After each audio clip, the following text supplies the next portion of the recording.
So after all of this went down, I began to get upset. I couldn't live with my aunt and uncle anymore. My other aunt and uncle. My kids had to live there. So I was homeless. Yeah, I had an income, but I was homeless.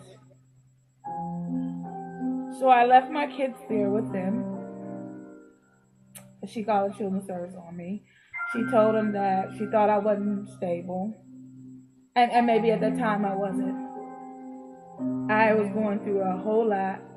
And I was carrying the world on my shoulders, it felt like. I wanted justice for my children. I hurted for them so bad. I would rather have her die than them going through that. That's how I felt as a mom. And so I met up with some of my sister's family. Well, some of my first sister's baby's father, ex, Nene. And she moved me to Marion, Ohio with her. So I wasn't homeless too long. But before I was there, I was with my god sister Felicia.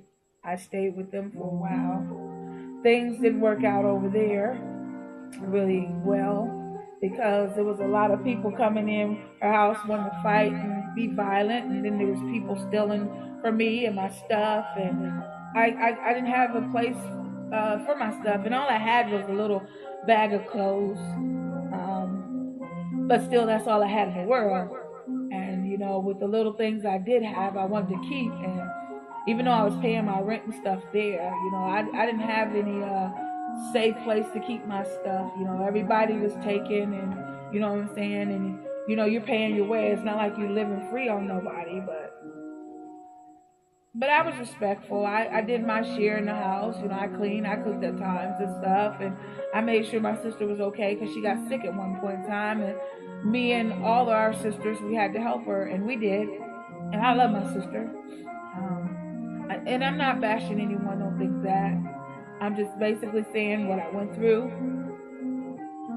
and maybe nobody can relate to my story.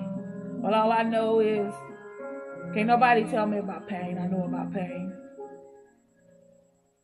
Pain was my everyday life at one point in time.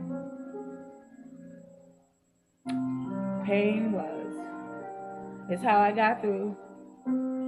And I just thank God that I didn't turn to drugs or alcohol. That's a miracle. I was stronger in that area, stronger than that. And all the time that I was out there without a stable place to live, I tried to connect with my kids every chance I got. Turned out that the wife of my uncle started mistreating the girls. She would buy them stuff with their income and things, and basically do right, make sure they was clean and everything like that. They went to school. That wasn't the issue. The issue was the kids that were much older than them, picking on my little two girls, and it just wasn't right. I mean, they helped my little girls too, but they was just, I guess you go through a phase where you only want your mother to yourself, and I understand that.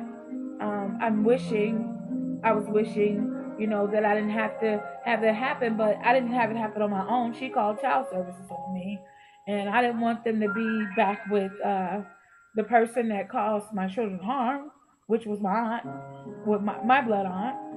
So I really didn't have a choice. And I didn't want them to go off with strangers at the time either.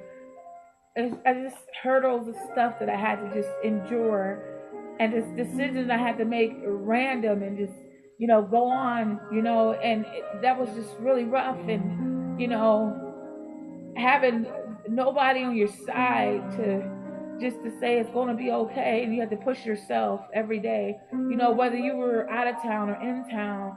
I was striving to try to do better. That's all I know. And I was pushing and shoving for that. Like, it was like, wow. Not a friend in the world when I needed them. was there. I did this all alone. I didn't know nothing about Facebook or anything like that. Couldn't share my story, whatever. This all was so new and so heartbreaking and such a nightmare all at once. It just came fast. It was like throwing up and want to drink water at the same time and can't breathe and drown and all in one. I don't know, but I just couldn't. I just couldn't, but I did.